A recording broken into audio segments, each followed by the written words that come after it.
Welcome to the Old Soul, New Soul Astrology Podcast. Thomas Miller along with Robert Glasscock. You know, relationships are probably one of the top three, certainly, areas why people look into astrology, answering questions about their lives. And Robert and I both are single. We both have Saturn in the 7th house, and we both work all the time. So it's like, okay, there is a relationship. But the listener had a question beyond that, going into the area of, are you likely to be solo or not? Robert mentioned quite a few times that he's a solitary man. I'm curious what kind of indications in a natal chart show that the person is a lonesome person. And are these indications different for men and women? That's my question. And thank you so much. So, Robert, I can hear Neil Diamond in the background. I'll be what I am, solitary man, da, da, da, da. Okay, now there's the song stuck in your head for the rest of the week. Where can we peel the veneer back of our chart and see in there where we might be a solitary man or woman? Well, the first place to look is the 7th house. It's opposite the first. So if you consider the first house, the rising sign, to be you, the 7th house is everybody else in the world in general. It's me here at the ascendant and the world out there at the descendant. Now, you can divide that into the different houses and be very specific about co-workers or bosses and all that. But in general, the way that you relate to the world, and of course, to individuals in the sense of marriage or living together, is first, 7th. So you look to those two houses because that basically tells you everything about how you relate to everything that's not you, including, of course, a spouse. Now, there's a difference between romance and dating, which is a 5th house matter. Because in the 5th house, those kinds of relationships are exploratory. You're seeing if this can go further, if this can be something lasting and permanent or not. And in 5th house relationships, there is no penalty for breaking up. In a marriage, there is. And you also have mutual responsibilities, shared responsibilities. Who splits the rent? How much is the rent? Who takes out the garbage? Who raises the kids if there are kids there? There are a tremendous number of responsibilities connected with 7th house relationships that are not present in the 5th house. So it's a different thing. But nonetheless, every relationship between you and the rest of the world is symbolically shown by that 1st and 7th relationship. Now, if you have a planet like Saturn in the 7th house, two things. Saturn is accidentally dignified in the 7th house because Saturn is exalted in the sign of Libra. And so no matter what sign your Saturn is in, if it happens to fall in the 7th house, it is called accidentally dignified. That's potentially the best house that Saturn can be in. And think about it. Saturn is responsibility, it's reality, it's maturity. So it can potentially be, and depending on how it's configured in the 7th house, it's often the sign of a fine artist or a professional counselor of any kind. And so on. Saturn in the 7th is great for that. But Saturn in the 7th, and then you look at the sign, because Saturn is everybody's so-called karmic challenge in life. And if you have Saturn in the 7th house, relationships are your karmic challenge in this life. And you will absolutely meet not only with potentially great loves in depth that are really powerful and feel very karmic, but those same loves will also bring your greatest challenges, and whether or not you can resolve those or live up to them. So Saturn alone, taken in the 7th house, is one side of pay attention to this because this is going to be the area that's going to challenge you in life. Now, look at the sign that Saturn in the 7th, let's say, is in. Air sign, water sign, earth sign. The sign itself, for example, Saturn in the 7th, let's say in a water sign, will tend to indicate emotional blockages, either from you or from the partner. Some sort of blockages, and it indicates hypersensitivity emotionally in a water sign. In an air sign, it can indicate intellectual blockages to people who are not on the same intellectual level. For example, Einstein comes to mind, the genius of all time. His personal life was a mess, and he had a wife who was essentially his maid, and she loved him very much and was with him. So you look at the sign that Saturn's in to give another indication of where the problems may lie. Saturn in an earth sign, for example, can indicate practical earth-related matter, usually money. And also, because earth signs are physicality, sex can be another challenge. So if you have Saturn in an earth sign, for example, and it's so-called afflicted, it has some hard aspects to it, there may be sexual incompatibility, which can absolutely wreck a marriage. If people have different sex drives, different levels of sex drives, for example, and one of them just doesn't have much of a libido and the other one really does, well, what's the one with the strong libido going to do? You see, so you get tremendous clues that way. The second thing is to look to the rulers of your first house and the rulers of the seventh house and see what kind of an aspect they make. If they make a trine or sextile, it's pretty good. You can overcome problems. If they have if there's a hard aspect between the rulers of the first and seventh, that's another indication of friction or conflict inherent in the marriage. The same with the sun and the moon. You want to look at that relationship in the birth chart. If the sun and moon are in hard aspect, if they're square each other or opposite each other, that presupposes that you come out of a family background in which male sun and female moon were in conflict, maybe totally under the surface, but it's there. Or it can even mean that the parents separated or divorced, or that they were separated at birth even. Sometimes you see this in full moon babies. It's one of the old classic first indications of that the parents will divorce because there's conflict between the sun and the moon, male and female. The same with Venus and Mars. Mars is male, Venus is female. And you look to see what aspects they make with each other. Are they aspects of friction and stress and conflict, or are they aspects of harmony?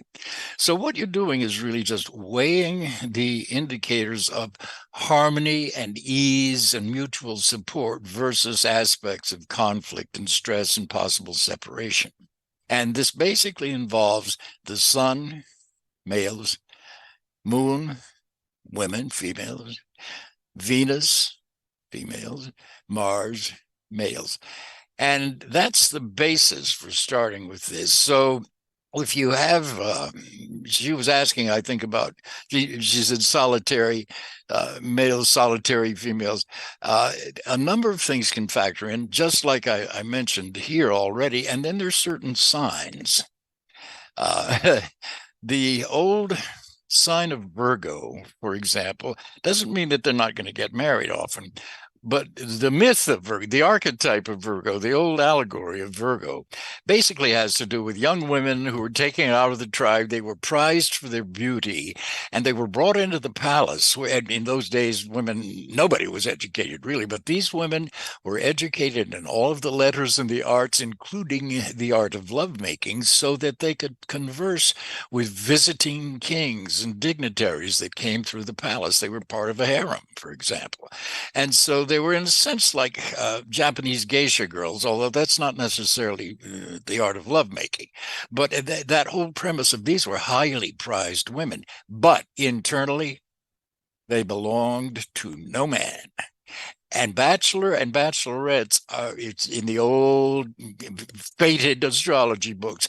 Virgo is one of the signs of bachelors and bachelorettes. I've known many Virgos who do get married early in life, and then they get divorced, and many of them do not remarry, or they sometimes will remarry later in life. And this is not some blanket rule. It's a place to start. Sagittarius is another one. It does get married as a rule. It wants to be, because there's a very conventional side to Sagittarius that wants to not only conform to the social expectations, but to shine in them. So, but by nature, you think about the centaur and you think about wild horses. Sagittarians are very independent. So there are different signs that you also have to take into consideration. And this is where you begin to start. Many, many people live alone and love it. Other people are lonely when they live alone. It's a different thing. So I don't know if this is a help tour or not, Thomas, but that's in general where you begin to look at this issue of solitude. Boy, not only helpful, but I think the challenge here is we're going to need a slow motion replay on that to capture all of that. Fortunately, you guys can go back and listen and re-listen and review and take some good notes on that. That was a big dump of great information, so thank you for that. Now, I'd like to pivot here and let me put an example chart up, and this chart will be in the show notes. Robert, I had a conversation with somebody not long ago, and they were asking this very question. That's why I wanted to bring this chart to the table. Why have I not been in a significant relationship? Well, look at it and start from where we just were talking at the first house, Capricorn rising. This is a person who, if she is smart, and she is, needs to feel in control. All of her life, she needs to feel in control, probably because her parents got divorced. And you can look and see that at the moon in the 7th house opposite. So her model of a marriage is divorced parents.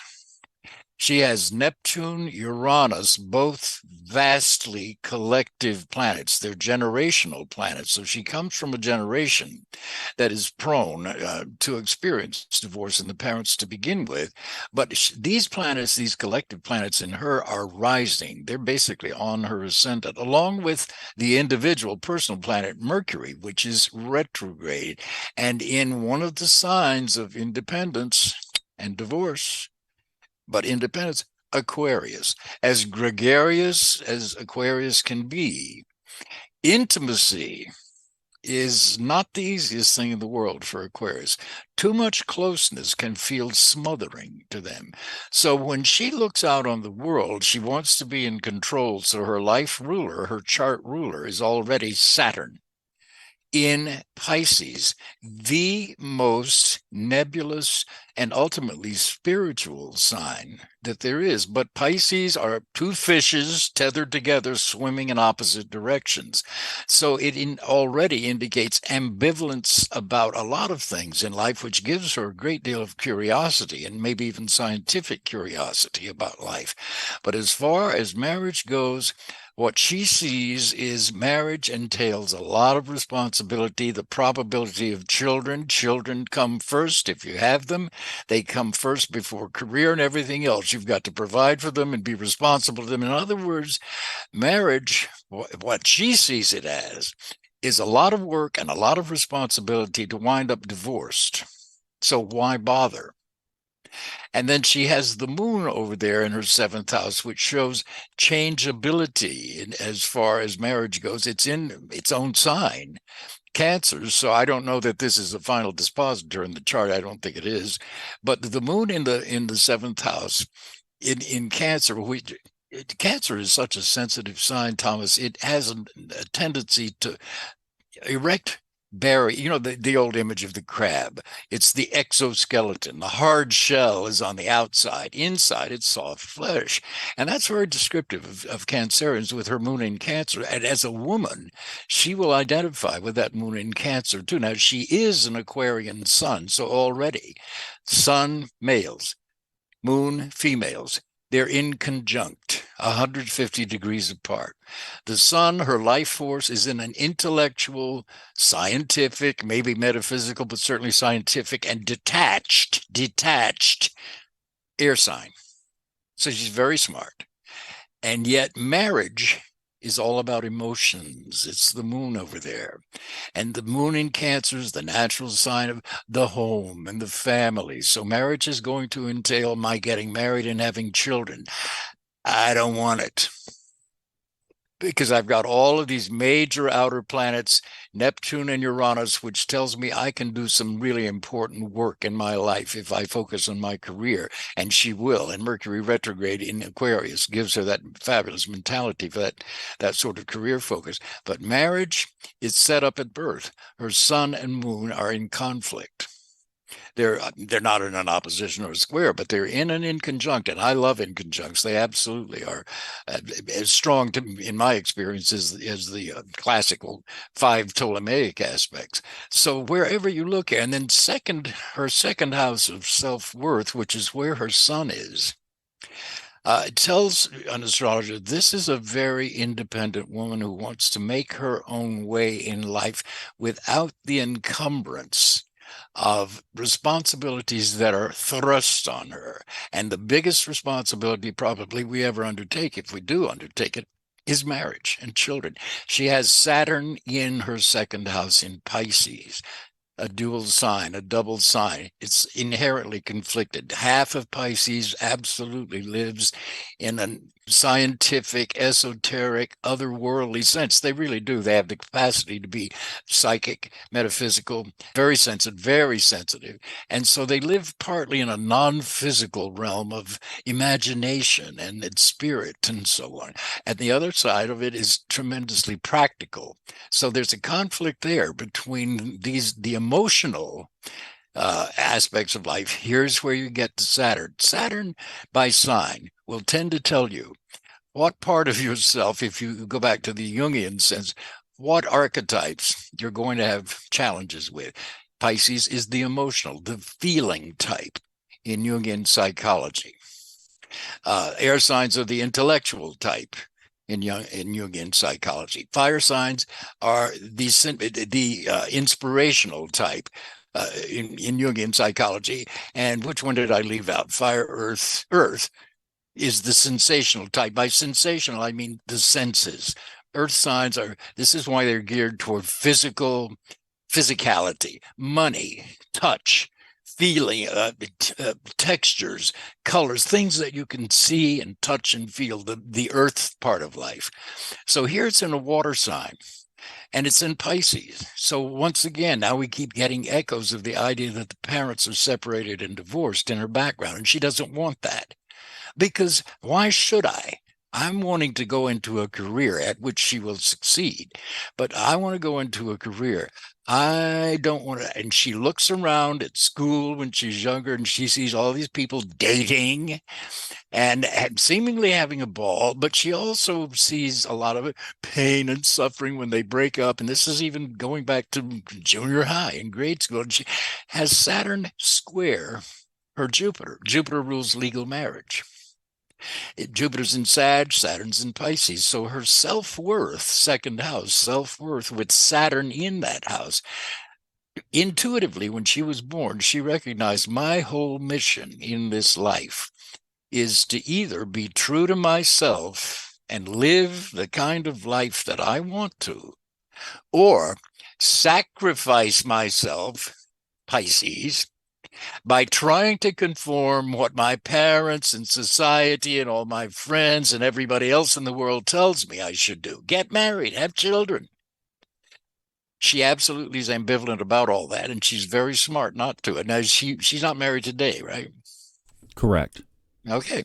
So that's the beginning of how you can, and you can keep going with this throughout the chart, but that's where you start. Wow, if that makes sense. You guys just heard a speed read that was amazing. Thank you so much for that. Wow, that was another good one. Okay, now one other little piece of this that I'd like to play around with you. So we're off of that chart. Let's go to something else here. And I'm thinking of this in a timeline of progression of how somebody moves from getting to know somebody or first meeting somebody to the point of where they might be engaged or married, okay? So the first part would be the acquaintance, the meeting. Hi, how are you? My name is so-and-so. And then typically that would turn into a friendship. Often it doesn't. It goes pretty straightforward, if there's that mutual attraction that goes fast and furious. But let's just say acquaintance, then friendship. Sometimes it bubbles out of work. I don't know that that's the wisest thing to do, but however it is, or the typical term today, hanging out. You hang out. You're not dating. You're not in any kind of committed thing, but there's an attraction there, but you're still friends. Then you start dating. Hey, would you like to go do this with me? Then it amps up. This is going well. You figure you get along. There are a lot of common interests. So it's like, I'd really like to just date you. What do you think? Yes, I agree. And then, of course, hopefully, if it continues to progress, later to engagement and marriage. Can we pick this apart as to what houses cover each of those stages in the progression? Going all the way back to, hi, my name is Thomas. Hi, my name is Robert. Where would you pick up there? Acquaintance first, then friend, then dating, exclusive, and then marriage and engagement, which might be one and the same, but there you go. All right. If you're on that vector, then you're talking about the fifth house to begin with. And the fifth house rules education. People forget this. They think the ninth house does, and it doesn't. The ninth house rules specialized education, but education in general is ruled by the fifth house, which is the same house that rules pleasure and creativity. Learning should be pleasurable, the fifth house. And it's in the fifth house in grade school with some of us, no names, me, started dating. I went steady for the first time when I was in the fourth grade. Oh, goodness. for 1 week. And God love her, she threw me over for Bobby Clore, who is, of course, married today and very happily married to somebody else. And I never let him forget it. We laugh all the time we have reunions. But it was that feeling of, I really like this girl. And that's where it starts in grade school or junior high school, but when you're young. And dating, friendships are different. They're ruled by the 11th house. There's a total, the ideal is to be able to fall in love with someone that is a true friend, or to form a friendship and then realize mutually that, wow, this is not just a friendship. This goes deeper. This is love. That's the ideal. But very often it is quite the opposite. People often will fall in love with someone who really isn't a friend. So the fifth house is where you begin to look. What was the question? Oh, how do we go from that? And actually where you are right now is where I kind of wanted to camp. Where does the 11th house come into this, and what characteristics does it give us for the platform of a good, ultimate, what could become a relationship? The 11th house is opposite the fifth. So if you think about the ascendant-descendant line as the horizon, the planets that are below the horizon are personal, and that's the personal sphere of life. The planets above the ascendant-descendant line are the public sphere. Friendships often are formed, for example, at work or out in public or among other friends. You're not having, as a rule, especially in high school and so on, you're not dating, you're not having sex with your friends. That's a different thing. You're not romantically attached to a friend in the way that you may be with a fifth house relationship. And again, ideally, those two can come together and you can marry a friend.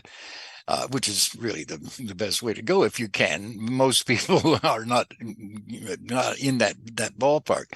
So that's one of the key differences, that a friend is someone that you are not attached to every day. You don't sleep with them. You don't live with them. And they're often collective in the sense that you meet out socially as opposed to meeting privately. Now, friendships can certainly turn into love and romance and sex and marriage, but the initial contact, for example, in my thing in the fourth grade, I was not friends with this girl, but I was really attracted to her. And so friendships are not the same thing as the fifth house romance. Well, we're moving down the timeline, so I think that's a good progression right there, fifth house romance. So let's say that could you say, let me clarify this in my own mind, could you say that an initial contact in a dating relationship could be an 11th house origination point? I think it usually is. I think you usually meet people out socially that you then become attracted to romantically. as opposed to meeting somebody that, do you see what I mean? Yeah. For example, in most society, well, in America certainly, you meet people when you're a little bit older. You meet them at dances. You meet them if you get older, you meet them in bars or nightclubs or entertainment venues and so on. Or you're introduced to them through friends. But and most people are I'm very aware of this. I imagine most people are. There is a real difference between, I've got a lot of friends, always have had a lot of friends. I'm not in love with them. I'm not living with them. I don't want to sleep with them. They're friends. But through them, or through a social venue like nightclubs when we're younger and going out and all that, that's where you suddenly see somebody that you go, wow. And part of that is absolutely a sexual attraction. Wow, look at her, look at him. So you've automatically separated that person with that magnetic, charismatic appeal for you. You've separated them from the category of friend instantly. Fifth house. Yes, you've met them socially, maybe at a dance or something, or maybe that's exactly it. You go out and you wind up dancing with somebody, and in each other's arms, you realize, ooh, this really feels wonderful. Instantly, it's gone into the fifth house because now you're considering, whether you admit this or not, of sleeping with them. Well, and I was going to ask, if that happens, is that fifth house sex or is that eighth house sex at that point? At that point. They're different.